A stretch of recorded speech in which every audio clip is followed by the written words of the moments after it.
राज्य सरकारी कर्मचारी मध्यवर्ती संघटनेच्या वतीने विविध प्रलंबित मागण्यांच्या पूर्ततेसाठी पुकारण्यात आलेल्या राज्यव्यापी बेमुदत संपात मलकापूर उपजिल्हा रुग्णालयातील परिचारिकांनीही सक्रिय सहभाग नोंदवलाय।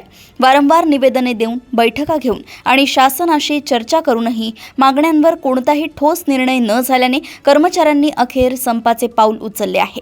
या संदर्भात मलकापूरमधील परिचारिकांनी एकत्रितपणे वैद्यकीय अधीक्षकांना अधिकृत निवेदन सादर केले असून शुक्रवारपासून त्या बेमुदत संपात सहभागी झाले आहेत।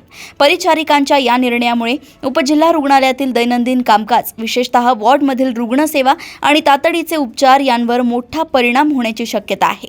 रुग्णालय प्रशासनाकडून पर्यायी व्यवस्था करण्यासाठी प्रयत्न सुरू असले तरी कर्मचारी संपावर गेल्याने आरोग्य व्यवस्थेवर ताण निर्माण झालाय। सामान्य रुग्णांचे हाल होऊ नयेत यासाठी शासनाने या प्रश्नावर तातडीने तोडगा काढावा अशी मागणी आता सर्व स्तरांतून केली जात आहे। आज 24 तारखेपासून आम्ही सर्व परिचारिका आमच्या union federation Maharashtra union nurses association मार्फत बेमुदत संपात जात आहे।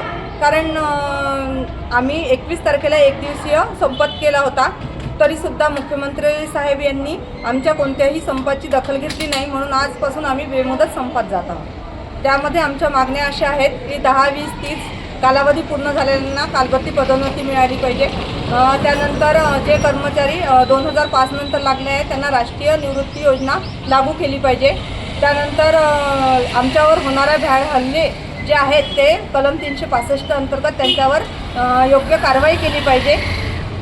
त्यासोबतच जे कर्मचारी NRHM अंतर्गत आहेत 10 वर्ष ज्यांना पूर्ण झाले आहे त्यांना कायम नियुक्ती दिली पाहिजे। मलकापूर येथून अनिल कुमार गोठी यांची रिपोर्ट।